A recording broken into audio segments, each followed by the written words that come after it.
Hi, welcome back to StoryHive On Location Kelowna. I'm Rob O'Day, and today we are live from Kelowna with another episode brought to you with support by TELUS STORYHIve.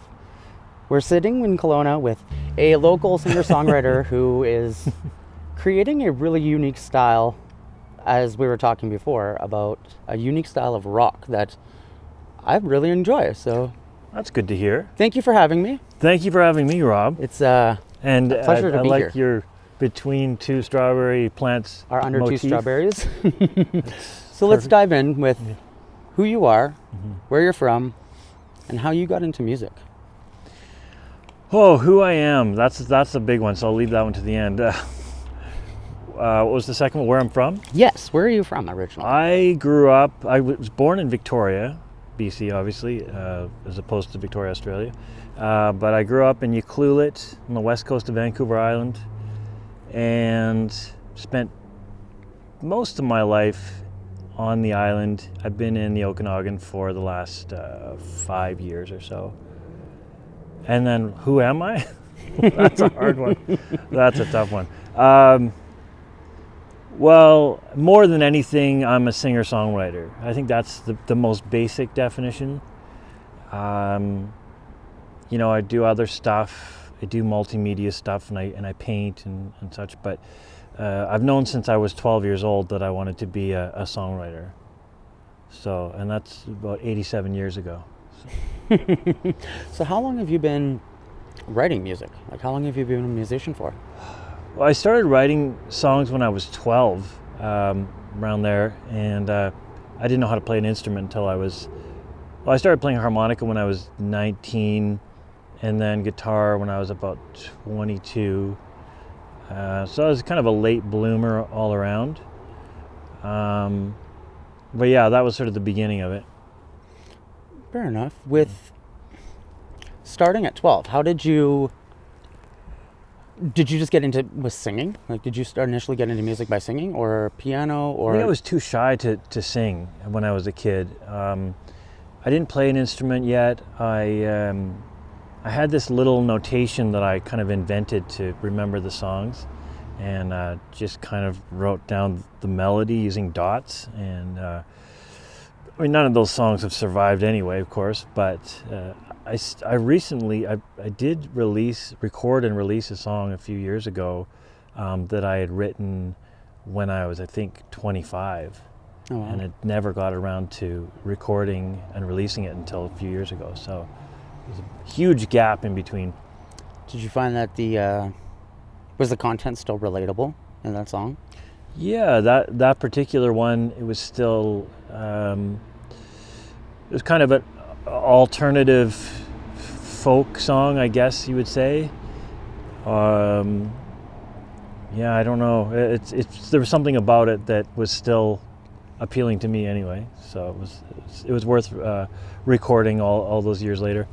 I find it entertaining as a musician that sometimes you'll write something when you're younger and not understand what you're writing and kind of put it to the side, or like it's a song that you really enjoy but you never fully click with that song until later, and then all of a sudden you understand the message that you wrote, almost like you predetermined it as a message for yourself years prior.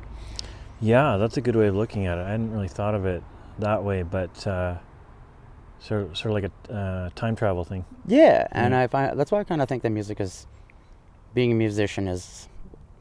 Last season we spoke with a lot of musicians, and a running theme through the entire season was that you're never too old to start your career, and that we live in a time where you're available to do anything you want right now. So it is kind of the perfect time to start putting music out, and especially the capabilities we have as musicians to do it independently is kind of beautiful. And we were listening to your recent song that was just recently released. Yeah. And it's got a unique flavor. Like I'm trying to think of the way to describe it, because it's organic. There's not like it was like you were saying to me, it was the first pop song you wrote for yourself. Yeah. Going into it, did you have any like preconceptions of what you wanted to write and it came out differently? I guess it came out slightly differently, because you never know exactly what the end product is going to be, but I had a pretty good vision for it right from the beginning. The song's called Janina Today. I just released a lyric video. The song comes out on all the platforms November 28th, this coming Friday. And yeah, it was just, I had in mind that I wanted to write a pop song, and highly influenced by a 1989 album called Oranges and Lemons by the band XTC. And I love that album so much. It's my favorite sort of alternative progressive pop album. It's very weird and very cool and lush and filled with harmonies and crazy changes. And I even brought it to my co-producer, the engineer Zach Tarleson, who you've interviewed before, and I said, I really want to use this as a guide, this album, and I played him several songs, and so we kind of used that as a model, and I think it came close. I mean, it did take a little bit of a different direction. Maybe wasn't quite as weird as the XTC album, not quite as many changes. Maybe not quite as intricate. It was. We might have simplified it a little bit, but I'm really happy with how it turned out. It's the word I've heard the most from the few people who've heard it so far is catchy. So that's a good sign, I guess. It is very catchy, and it has, like we were saying when you showed it to me, there was something that really stood out to me while listening to it. And it had nothing to do with the actual notations of music or the musicianship. It was the lyrics, which as a vocalist and a lyricist who does hip-hop, lyrics are heavily important to me in a song, not just for the message, but what you can do with words and how it can really pull or push away a listener is the vocalist. Like you can have the best instrumentals, but a terrible vocalist, no one wants to listen to it, or especially if they have a terrible message. But what you managed to do with the lyrics really caught me off guard, because when you're going into a pop song, there's usually like a 4/4 basic phrasing that people will follow, the structure that, because it's catchy, they will stick to it. As where you give them this catchy sandwich that isn't just like bread and butter, but inside you open it up and there's like this lyrical story that's going on, and the way you're going about phonetic rhyming is something that really connected me to it, and I really enjoyed, because as a hip-hop artist, you don't want to use basic rhyme forms. You want to be able to take a word that doesn't sound like another word and make them work. And I found that you were doing this peppered throughout the song, or where you think it's going to go, the lyric like drive that you're going, it slightly changes at the end with the words you're adding into it, and it really keeps it fresh. It's not like you get bored of the song by the first chorus. Hard to get bored of a song that's under 3 minutes, but I like to hear that. We don't give them enough time to get bored. But no, I'm a total word nerd, so I loved using the word perplexed and transfixed in that song. It was fun to play with some of those words. You don't hear a lot of X words, words with X's in them in songs, so that was kind of fun. It's cool to see that there's still that, in a day and age where, like, if you want to make it big in music industry, you either have to write music you don't want to, or constantly put out content online, which takes away from the writing. And I feel that has created a almost ingenuine music culture now, as where to see what you're writing is like that grassroots rock, guitar, a harmonica, a vocalist, some drums, and that's it. And that's, to me, is more beautiful and captivating than overproduced music, if that makes sense. Well, I mean, I've been a folk singer for as long as I can remember. I've been more the singer-songwriter type, I guess, more in that vein. But I have done some, I guess, roots rock, you would call it, and some blues rock. I love the blues, and especially the old classic blues. And James Cotton is probably my favorite harmonica player. And so in this particular song, in the new song, it's used very sparingly. It's just a little hook here and there. but yeah, it was a fun experience recording that one, and it's lots of influences over the years. It's just maybe leaning a bit more pop rock now. Growing up as a musician, I used to think being pop or popular was a negative thing. And I've realized that maybe we were just a little too eccentric as musicians when we were younger, trying to push the boundaries to create our style. Yeah. And then the older we get, we kind of mature, and we tend to write songs that are more laid back and more about meaning versus about pushing a barrier.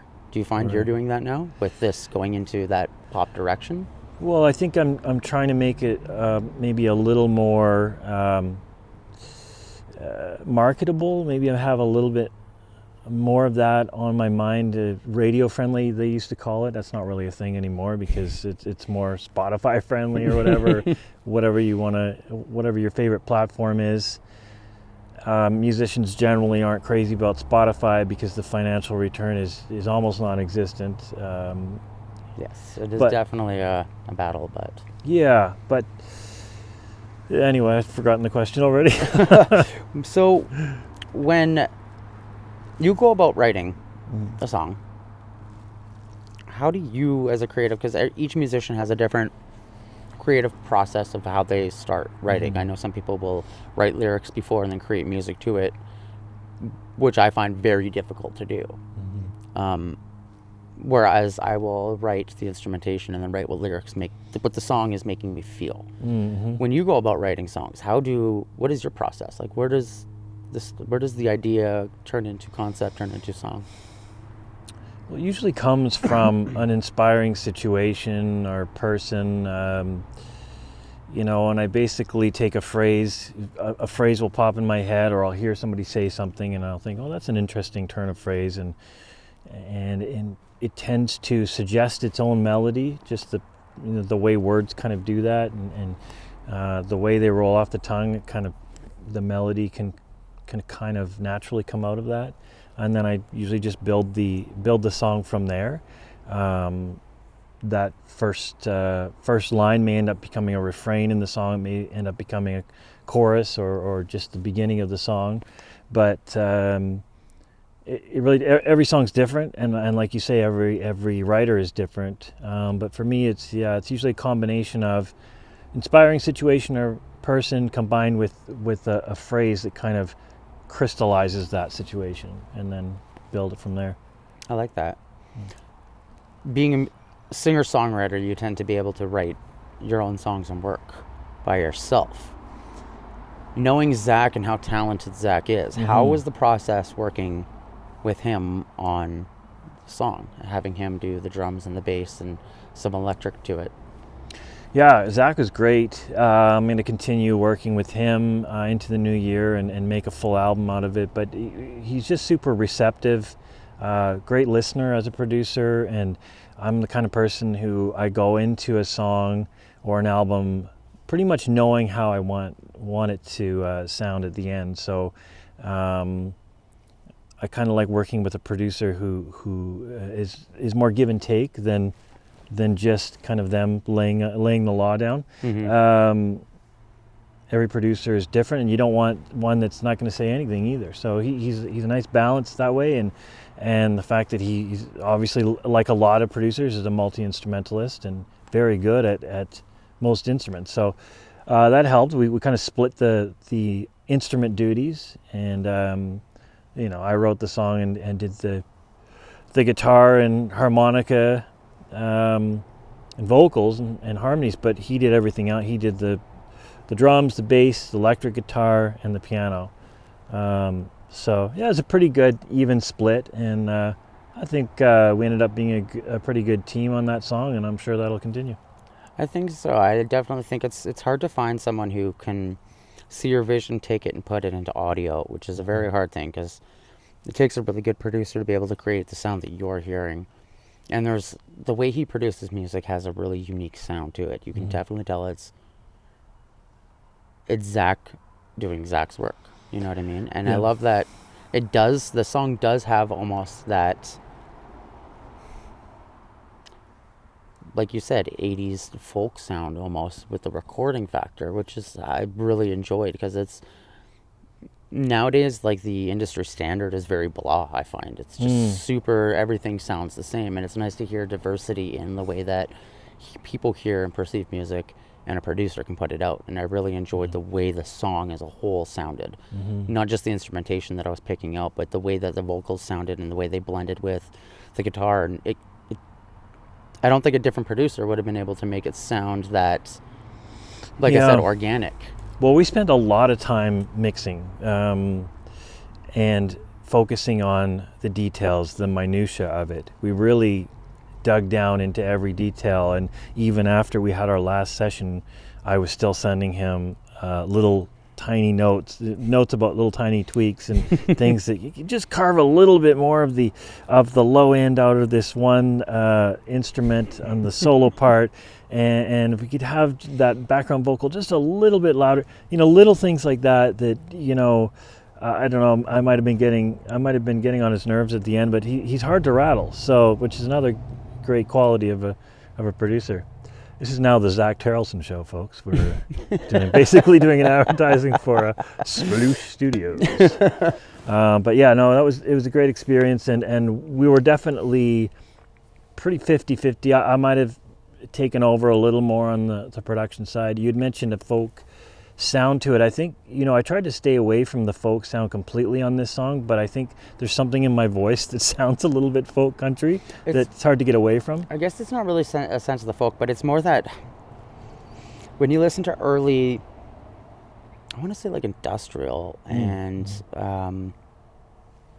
trying to think of a specific band that I could relate it to, but it's probably going to evade me while I'm thinking of it. So it just has a really unique sound that really caught my ear and made me want to listen, versus if I heard a song that was overproduced, basic, you know what I mean, like just very robotic, versus what you presented, which I like to call it, there's McDonald's music, so it's like there's no sustenance to it, and then you have your steak and potatoes.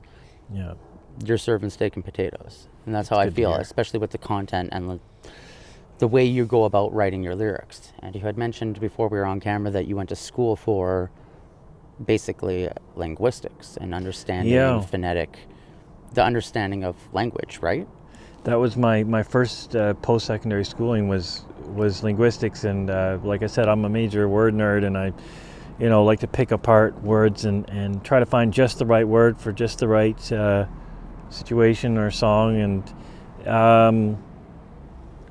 it's I mean, where you're at now, same with you, I'm sure, is a combination of you're evolving over the years, and you're taking influences from all over the place, from experiences you've had and education you've had, and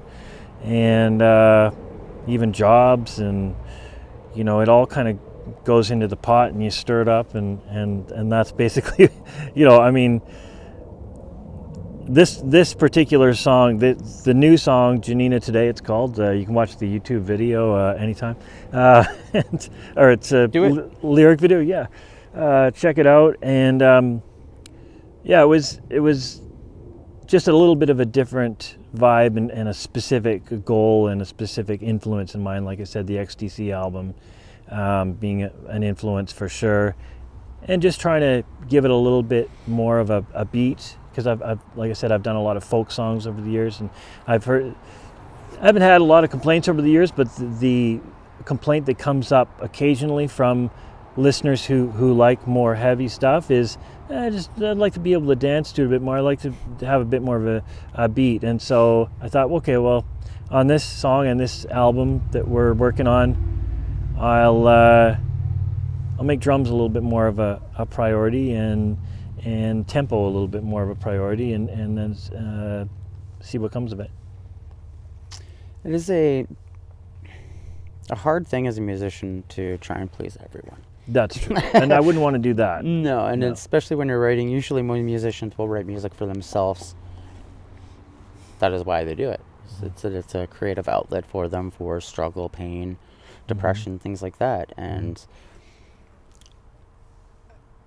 I'm starting to realize that I think it's an island vibe that you put off Okay. in your music is what I'm trying to connect to it, because it is very laid back and humble and peaceful, but at the same time it's got like quirky elements to it that like you with the language you use and the words you're choosing are, like I said, they're not basic what you would hear in a basic pop song per se, but like artists like Daniel Wesley, for example, you know, who started off as a reggae artist from the island and has progressed into this an artist like I was saying earlier. It's like you're almost like a David Bowie or a Prince. Like you've got this unique sound, as we're like there's bands who are like in their genre. You can't really put a genre on what you're writing. You just kind of relate it to what you think you're writing, which is rock, folk, pop. But you're creating this own unique genre, I think, that maybe needs to be defined later. Like, right. In the moment, it's kind of you're creating it and it's becoming. And I think that it's as a musician, that your duty is to constantly be pushing. Yeah, for sure. I mean, those are all amazing influences that you mentioned. I have huge respect for Bowie. I never really got into his music that much, except for one album that he put out, and I think it was either late 80s, early 90s, and it was called Earthling. Oh, okay. I was going to say, was it Ziggy Stardust album? Well, Ziggy Stardust I love that particular song, and Modern Love is a great song. But my favorite album was Earthling, and my favorite guitarist of all time is on that album, Reeves Gabrels, British guitarist who just does some of the weirdest stuff. You were talking about quirky, like he's got such a quirky guitar style, and the effects that he uses, they're very unique. And so if I'm influenced by any aspect of Bowie, you know, he was a very good songwriter, but I'd probably be more influenced by the guitar sound of Reeves on the Earthling album. Fair enough. I should rephrase and say it's not so much that you're writing music like Bowie, but like Bowie is an individual artist, as where you like when you think of rock bands, you never think of like Bowie as being a rock band. He is an artist. Then there's Prince and like Michael Jackson, where they're Neil Young. You know what I mean? Like you have these individual songwriters who don't have limits, and I'd love to see what you do working with other musicians to see like with other little bits and pieces of taking from your creativity and pushing what you're creating, because music is a weird thing. It is a very it's hard to do alone. I find I like writing music alone, but I enjoy it the most when I'm on stage with my friends or my bandmates, or I'm writing songs with people, and like the ideas and that creative juices are just flying, and you're like, I never thought of the song like that, or a guitar riff like that, and it just inspires, because sometimes you end up as a singer-songwriter in like your box of what you write, and you kind of forget to push yourself as a musician, which inevitably we're supposed to do, is practice and push ourselves. Do you ever find you get like locked into writer's block? I wouldn't say writer's block, but I certainly have periods where I'm more prolific and periods where I'm less prolific. So, you know, one person or one situation, I remember from about 2013 to 2015, you know, for a 2-year period, I was writing about one person, one situation, and I must have got 7 or 8 songs that to this day I still play in my live set. And, you know, and then I think there was probably a dry period of a couple of years after that. And it's been somewhere in the middle the last couple of years. But yeah, no, I can relate to what you're saying about the difference between writing and the live situation and the collaborative aspect of it. I've certainly co-written a little bit here and there, not a lot. The writing process, like you said, is probably best solo, but performing with a band or even a duo or trio, the dynamic, the chemistry that comes out of that is certainly part of the appeal of live music. Do you find for the performer and the audience? I agree, and it takes a very, it's hard to be a performer by yourself too, especially when you're having the guitar, the harmonica. It's very hard to be like an entertainer, because there's performer and there's entertainer and there's musicians, and they're all different at what they do. Musicians are great at playing music. Performers are great at performing music, and entertainers are great at entertaining. And I find I'm a terrible entertainer on stage. I'm stuck focusing on what I'm singing, if I'm hitting the right notes, if I'm playing the right notes, that I don't tend to stare at the crowd, I don't engage with them.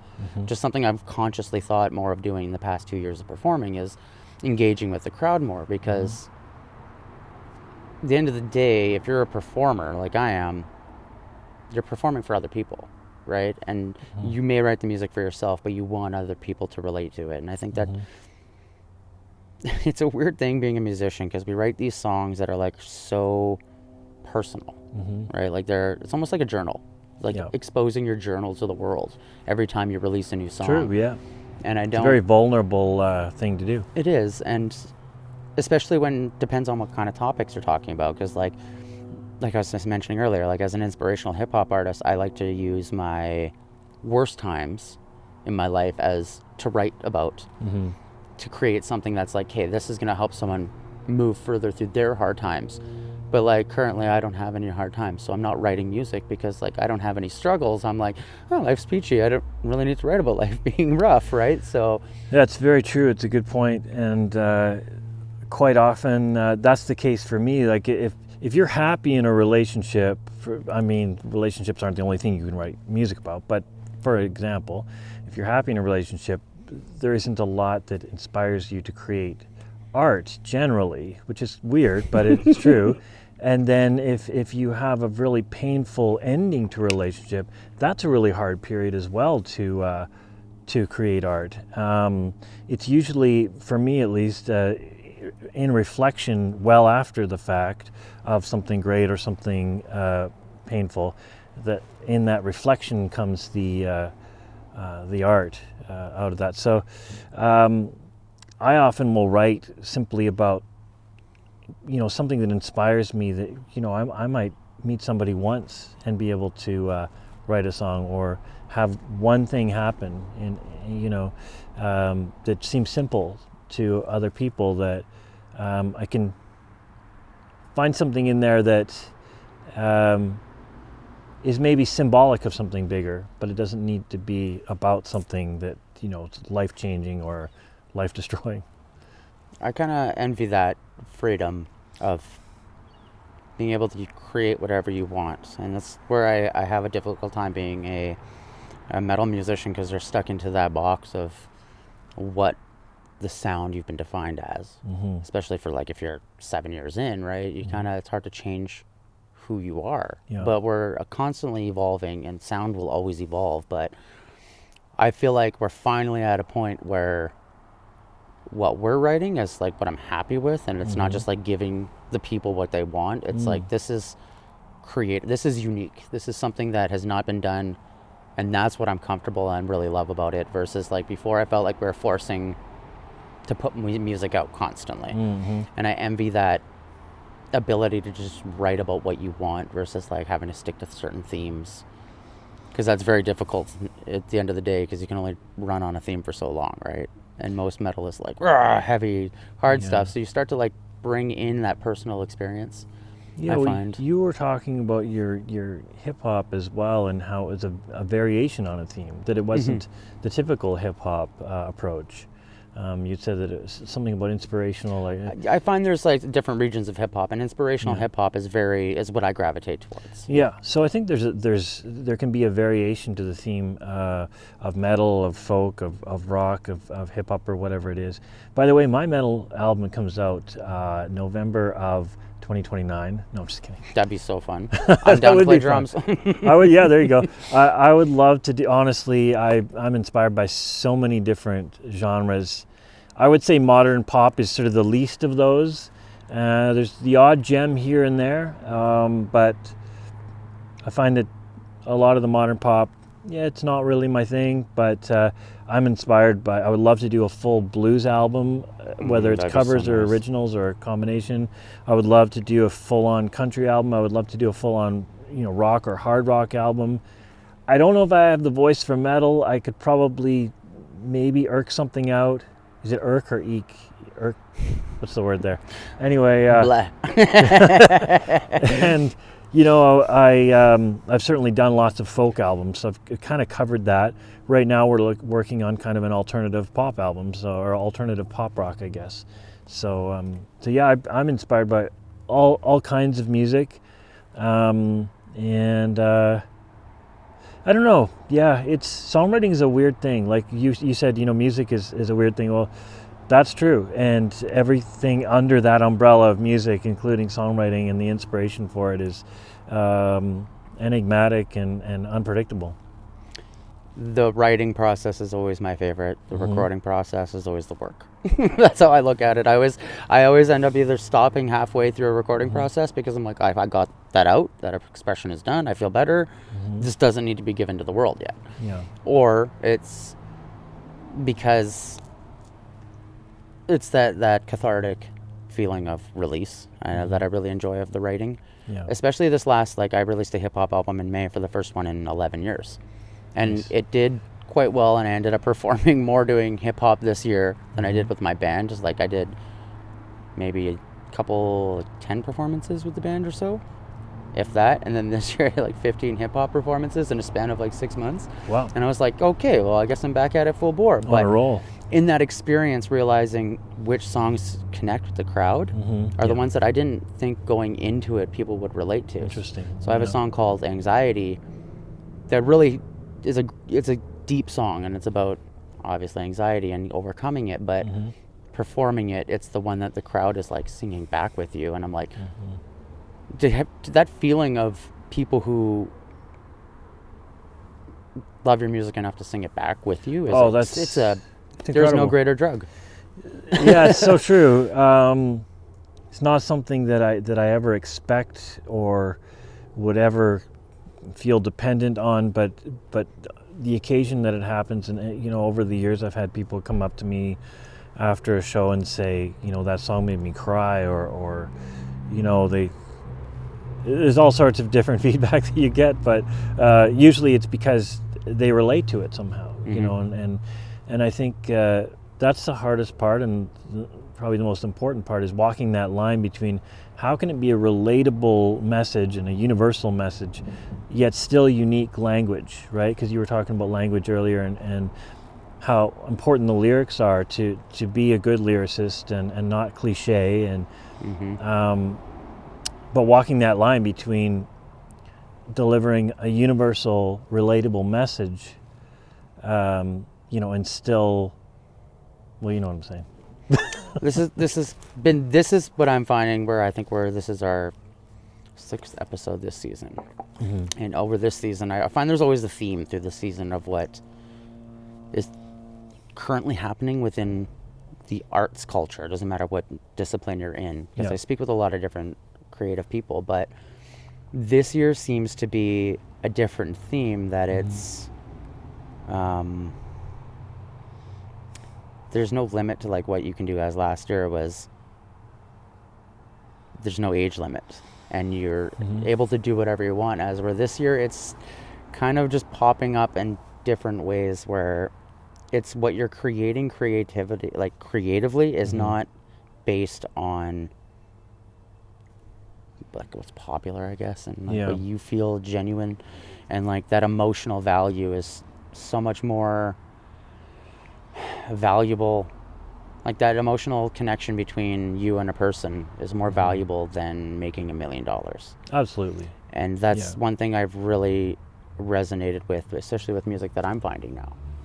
And it's more beneficial to your career to write something that is genuine than it is to write what sounds good, I guess. And it's also our duty is to be controversial, whether or not we mean to. Certainly in hip hop and metal. Well, just in music in general, because we're supposed to, as an artist, our job as singer-songwriters is to invoke thought.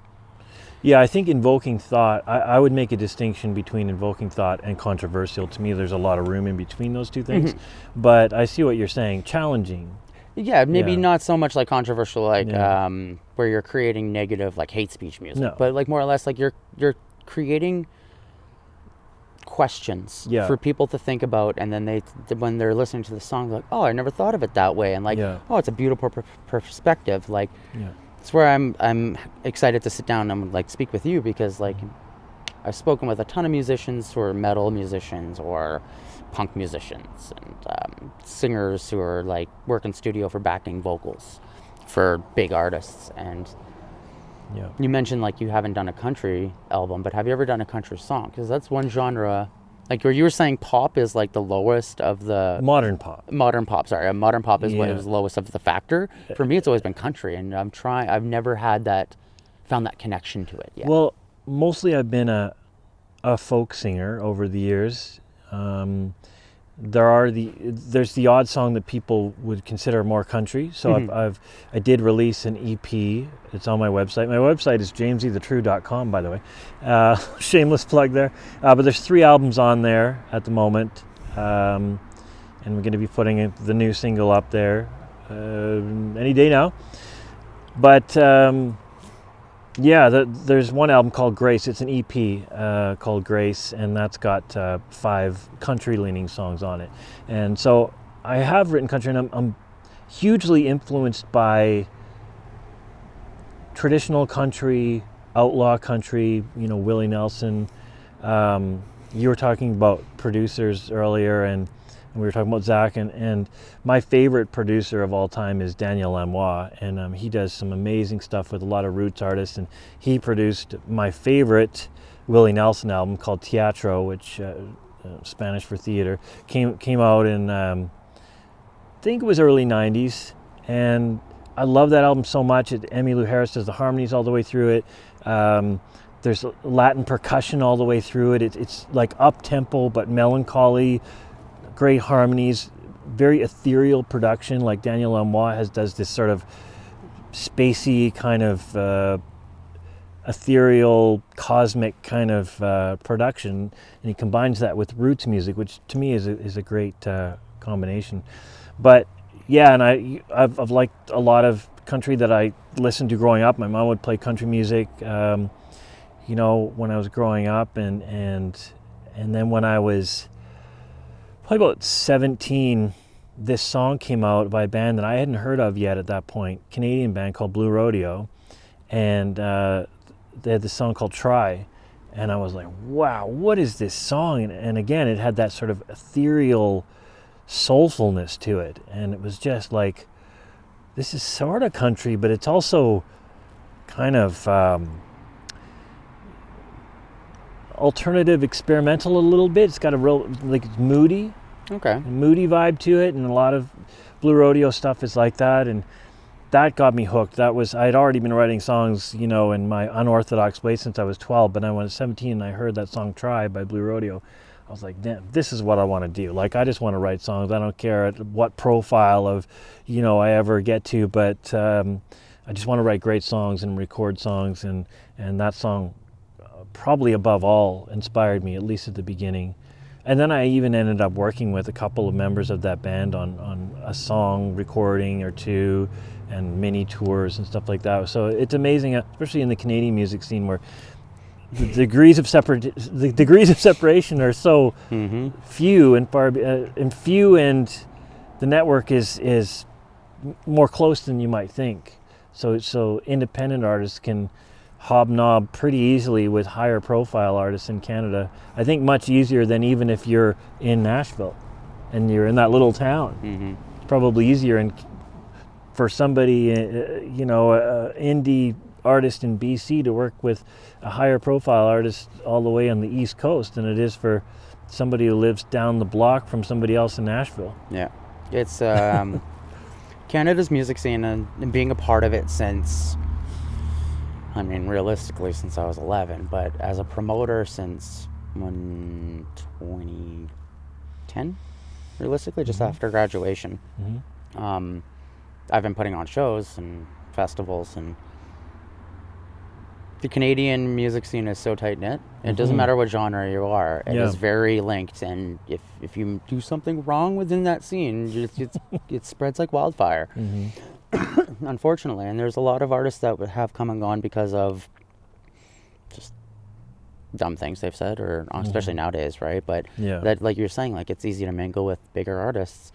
When I started hip hop, I think I was like 2-3 years in, and I was performing on a couple tours with like Snack the Ripper and Mercules and Prada West and Evil Ebenezer, and now Snack is blown up. He's huge. Mercules is probably one of the biggest rappers in the world. You know what I mean? And then like I have friends like Surreal who are just constantly growing, and it's to see that evolution of artists and how they've grown and like where they get to is they're still so humble, and it's because they're like, we're all Canadian. It's a very small, tight-knit group. That kind of no one's too good to talk to somebody under, right? Like you're always giving advice and helping.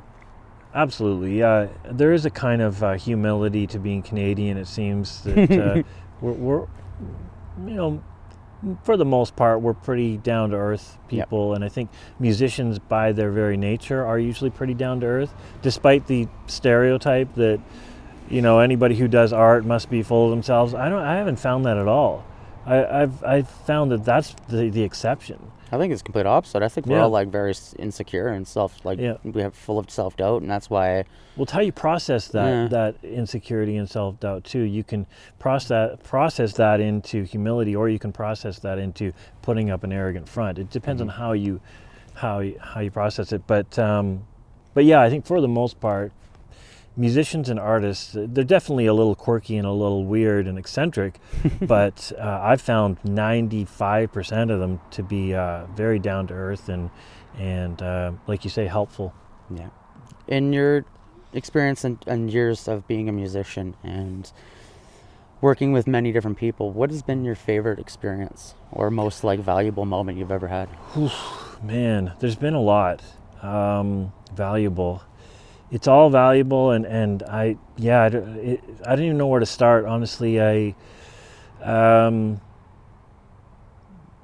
funny. My favorite experiences are honestly like when you first write a song, you think, oh, that is good, like that.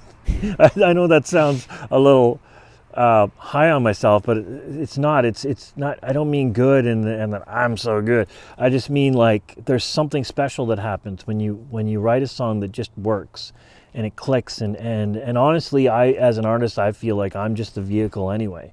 You know, it's coming from somewhere else. Most of the time, you don't even know, well, where did that come from? Where did that song come from? Where did that line come from? Where did that melody come from? You're certainly working at the very least, not to get too, you know, spiritual, but you're at least working with the universe when those artistic things happen. And so to me, like just writing a song that you really feel has a special quality, and when you finish that song and you think, wow, that is so cool, you know. And you had said recording is work for you, the work part of it for you. For me, I love recording. I'm a studio rat, I guess you would call it, and that's probably my favorite part of the equation.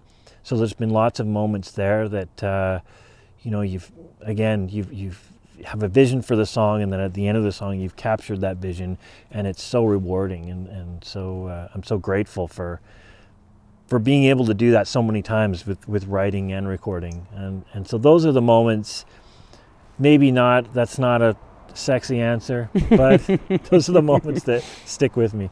I love that though. It's the genuine moments, right? And it's true. I mean, like the recording aspect's fun. It's just I think I've become too hard on myself now that it's like, oh, those vocals don't line up. Like, you know what I mean? So I got to redo that take, or I didn't hit the notes properly, and it's like I start to overthink what other people are going to think about instead of just putting out the product. And I think that it's more the mixing and mastering aspect I can't stand, because I just get lost in that. I like the recording. I like getting the ideas down and having that product that I'm like, okay, I'm going to bump this for the next 3 months to myself and no one's going to hear it. But then that's the problem, is nobody ever hears it. I've got a back catalog of like 300 songs that no one's ever heard in all genres, and I'm like, that's for me. But it's more about creating the art than anything, right? So, so it's the fact that you put it out there. And went through that process. I love mixing too. The mastering, I get somebody else to do it, so I don't have to worry about it. That's what's great about music is there are many aspects to it, and there's the whole marketing side of it as well, which is probably not the most fun for most musicians. But somebody has to push your stuff out there. That's literally been my obsession for the past 4 years, is less writing and more the business end. And it kind of kills a lot of the drive. Like the band knows, like they're currently writing our new album, and because I'm stepping back from guitar and vocals to just vocals, I haven't gone to a practice in months because I'm so focused on like getting myself set into a position where I'm going to start writing this album with something I have no idea what they're creating. So every rehearsal, they're like, "Where's Rob?" No, they know I'm taking my break because I told them I'm taking a break Gotcha. from the band in a sense where like I want to sit at home and relax with the family because I've spent a lot of time the past like 4 years booking our tours, booking our festivals, and while raising a family, while raising kids that are under 5. So There it's you go. been a handful. Like I have a 4.5-year-old and a 2.5-year-old, and wow, yeah, they're both. They're my kids, so they're high energy and loud and obnoxious, and eventually they'll tone it down at about 30 probably, like I did. So, it's just been like I realized I was giving almost too much time away to the community versus like my community at home, so I needed to take a step back. And now that I'm not promoting shows, I have like all this time at home, and I'm spending time with the family and like thinking of different concepts that I want to write about and topics that I want to talk about, and I'm like, I want that fresh ear to what they're creating. I want to have no input on what they're making musically because I want to see what the three of them create as the three piece, and then I'm just gonna put lyrics to it. nice. So it's a new way of approaching it because I've always had like that. I don't want to say that control factor as the main guitar player and the singer and songwriter. It's like, but it always seems like it's the idea that I present is where they take and run with, and I want to see what they create. Kind of like giving that like creative control completely up to to them because I trust them, which is a total new thing for me. Well, that's a great thing. The fact that you can say out loud, "I trust them." I mean, you can't have a better connection with bandmates than that. That's no, I got lucky. My bass player and I have been friends since we were 5, so 30 years we've been friends. Our drummer has 20 years experience on us, and as a producer, he knows our sound. He knows each one of our brains creatively, and he's such a polyrhythmic player that he hears what we're bringing, and I'll send a guitar riff with no drums, and when he sends back, I'm like, I've never even heard drums that sound like that, because he's doing these odd times and syncopations that just line up, and I'm like, your creativity is so much more advanced than mine that I'm like, do what you guys can. I want to see what you create. You were mentioning that we're vessels, and it's one thing I love. It's a reoccurring conversation and topic that I feel all musicians have, and it's where I was saying it's kind of our duty. In the grand scheme of things, like our spiritual aspect as musicians, we are the bards, we're the storytellers. Before people were writing books and history, we were singing songs to bring the tales back.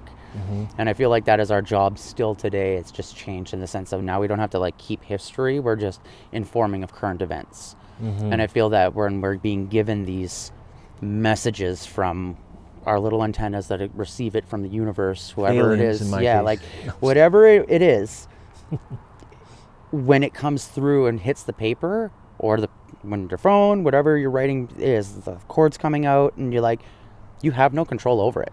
There's no, I want to stop this. Like when inspiration hits, it hits. It's like you're being beamed from space, and it's like abducted. Like, I have to get this done. This concept needs to come out. Right. And I think it's a universal like thing for creative people, is we're given these messages, whether it's through imagery, audio, storytelling, like, because that's our duty as like beings being put on the planet, kind of. For sure. It's hard for other people to, who don't do that to relate to that sometimes. But I love the stories of people, artists over the years who have had a dream and dreamed an entire song, and then get up in the morning and or in the middle of the night and write it out and somehow are able to bring that into the waking world. It's pretty incredible. Paul McCartney did that with the song Yesterday. Didn't have all the lyrics. He didn't even have the word yesterday yet, but he had the melody, and woke up and sat down at the piano and wrote that. Townes Van Zandt, the alt country artist, who's known primarily as just a great songwriter, he wrote his classic "If I Needed You," which has been covered by many country artists. And that he dreamed the entire song, and woke up and wrote it out. He dreamt of himself performing the entire song in his dream, and woke up and wrote it. And you can tell if you folks out there, you just look up the lyrics to "If I Needed You" by Townes Van Zandt. And there are lyrics in there. You can tell this is from a dream because they're quirky. That's awesome. Do you ever plan to dive into different genres that are not as primarily focused on instruments like electronic music, or adding elements of electronic music into the alt rock band that you're working on right now, or group songs? Well, I'm a huge Radiohead fan. Yes. I've been a Radiohead fan since when they first started. And obviously, Radiohead from that reaction, and their evolution has been the greatest progression in music history. It's gone from sort of I guess you would say, indie alt rock sound into electronica and almost a little bit of industrial and a little bit of everything in there. Like they really have developed a very unique sound that nobody else sounds like them. So yeah, I would love to do more stuff like that and incorporate more elements like that into as many. I don't even have enough time in the rest of my life, even if I live to be 100, to record all these things and write all the things that I want to create. So I have a long list for sure. Radiohead is dear to my heart. They were the greatest performance I've ever seen. It was like a 2-hour show and then another hour and a half encore, and they let us choose between Paranoid Android and Idiotech, and it was pouring rain, and the crowd chose Paranoid Android, and I'm like, this is the greatest moment in history. That's amazing. Rain down. It's just so good. Okay, you tell me I've switched roles. I'm interviewing him now. You tell me your favorite Radiohead album and your favorite Radiohead song. They don't have to be on the same album. And Hail I will to the tell Thief you mine. or Kid A. Say again? Hail to the Thief or Kid A. Okay. For albums. Song, either There, King of the Boney King of Nowhere, or All I Need. Okay, you had several several shots at it. That's okay. I'm gonna do it the right way and do one of each. But I had only because I could list 10 or 12. Yeah, that's why I was like, I each. could only do 2. But I'm gonna say Kid A is my favorite because that's when they started that whole kind of we're doing something different now, and it's getting interesting and a bit weird and cool. And so I love Kid A, great album. And I would have to say my favorite Radiohead song is No Alarms, No Surprises. I think it's called just No Surprises. Yeah, No Surprises. Love that song. That's from OK Computer. Yeah. That is I think that was the last attempt at them wanting to play regular rock music. Yeah, but it was still an amazing album. Amazing, yeah. And that's the thing is, like, I think them and Deftones are two bands that really stand out as no creative limits. As where, like, they just do what they want. And Radiohead is definitely mind-blowing for what their progression. And I think that is, like, a testament to what artists should be in that progression of themselves as a musician. Because, like, I've spoken with musicians before, and it's like, could you imagine have broken out at like 18 with a song that became massive, and you had to spend the next 50 years of your life playing this? You talking about Creep? Well, no, not Creep in general, but yes, okay. That is a very juvenile song for them, and it's caused a lot of issues, especially in Vancouver. I love that. Yeah. That's my favorite part of the song. Yeah, right before the chorus. It's so funny because Yeah, that song has caused some issue in Vancouver before, and so when they first performed, they wouldn't play it, and it caused a riot or something. And then when I saw them, they like before they even played the first song, Tom York's like, "Don't worry, we're gonna play Creep," and then they started the set. And it was just like those moments are like, but no, like just like He doesn't want to have to endure people shouting it out every second song, so he's just going to tell them right off the bat. It's just hard to stay in that mindset of like what you were 18 years old and you was he 18 when that came or out? something. He was young. They were super young, and like I just couldn't imagine being. I'm thankful that I have all like creative freedom to write new music and not have to worry about playing the same songs over and over. Like unfortunately, there's 2 songs in our set that we'll always have to play because the crowd reaction is always so good that you have to give it to them.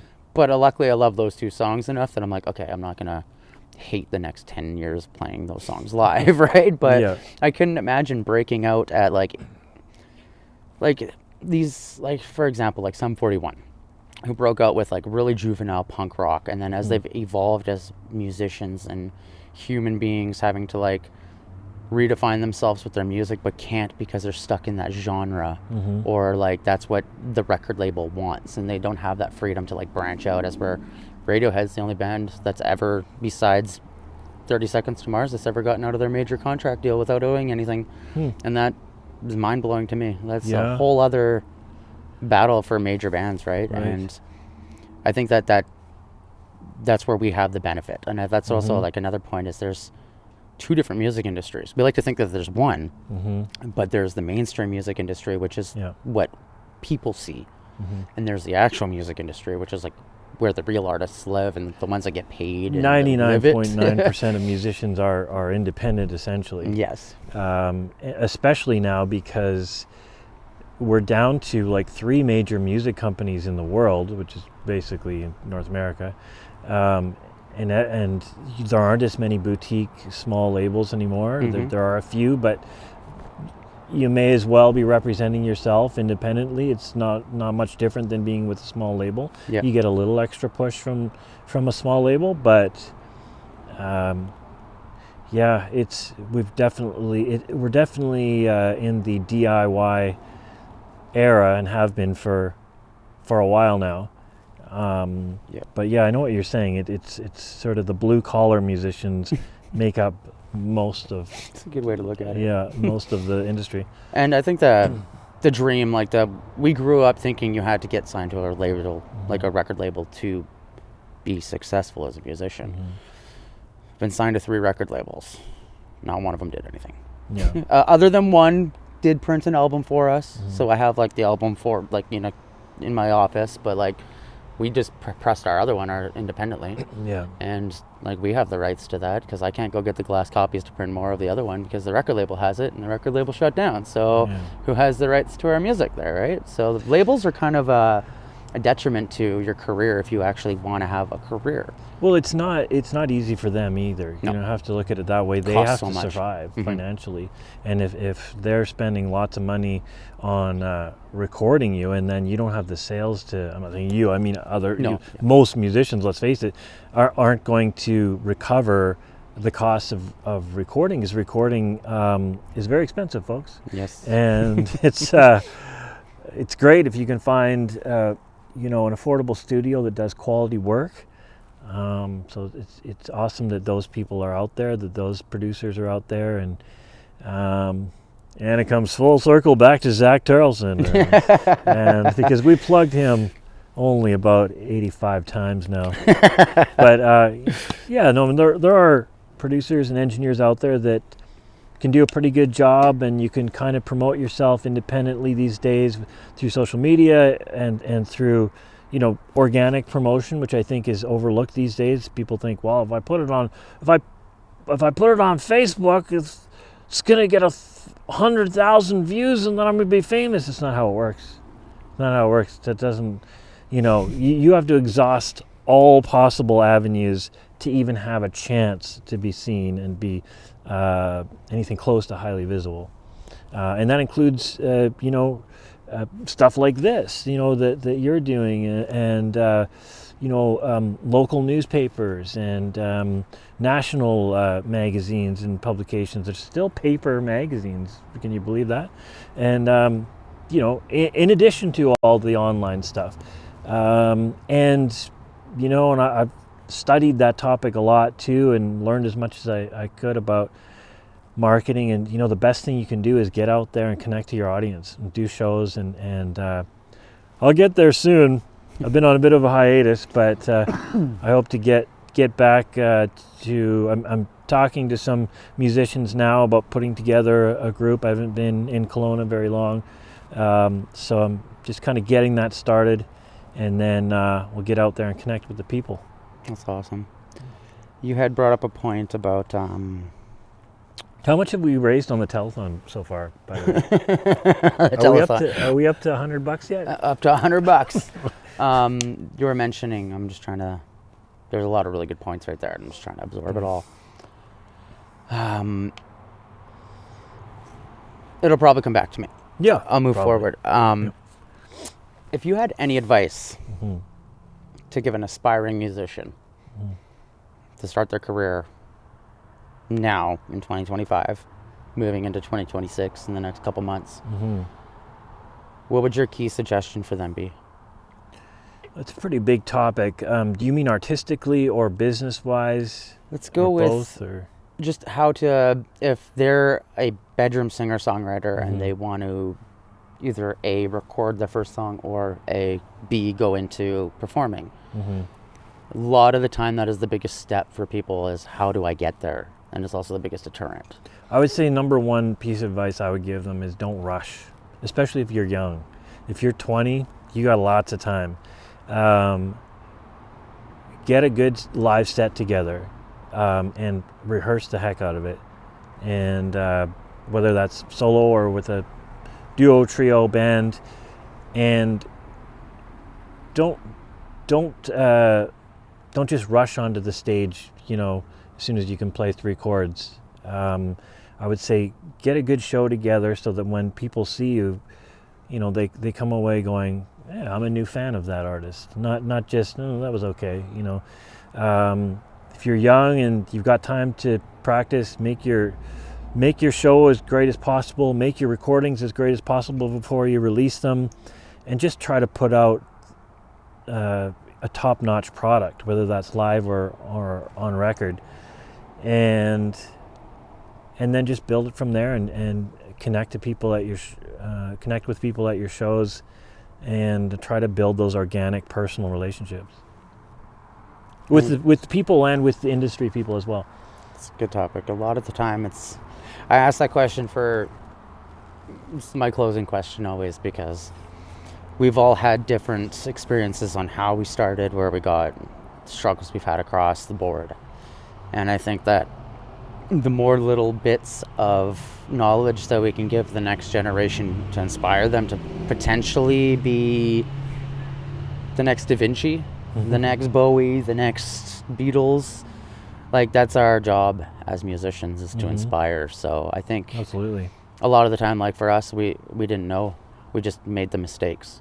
And that's why we're constantly making mistakes, right? Yeah, and that's why, everything I just described is usually not how it works, and I didn't do it right when I started, and I'm not saying that everything I said is the ultimate formula either, but it's something that if I was to do it over, I would follow my own advice a bit better. And that's why I always ask it, because I think that when you rush into it, this is what I've never understood about the industry, is they always, especially now things are changing, but growing up they always went for the cream of the crop, young teenagers who are writing these angsty songs for the younger generation to sell music, but they didn't have that life experience, they didn't have that musicianship experience. And then you're starting to see, especially nowadays, a lot more bands that are making it massive at later age, because that musicianship is there and they've put in the hard work. For sure. And it takes about 10 years. Oh God, minimum. Yeah. And career-wise and from a business perspective,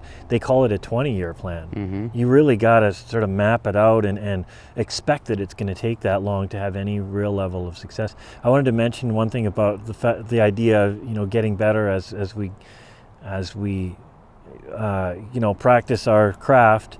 There's this quote about this quote from a violinist who was he was about 90 years old, and it was a famous, world-renowned violinist, very successful career, and he was at around 90, and a reporter asked him, why are you still practicing violin at this age? And he said, I think I'm starting to make progress. I love that. It's just so good, like it just it captures that mindset so well. That is wicked. I think I'm going to end it on that note, because that is a wicked a wicked tidbit Finale. of information. James, I want to thank you so much Thanks for so doing much, Rob. this. This has been Appreciate absolutely incredible, and Enjoyed it. to dive into your brain and your music a little Yours bit has as been well. a journey, and I enjoy it, and I appreciate your time and story. I appreciate yours, and I appreciate these strawberry plants. The strawberries. We haven't insulted each other the way Zach Galifianakis does between the ferns, but we could do that now as a bonus. Yeah, as we end, yeah.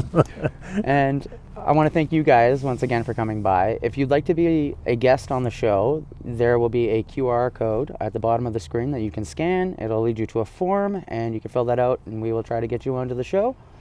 I want to thank you guys once again. I'm Rob O'Day, and this has been TELUS STORYHIVE On Location, Kelowna.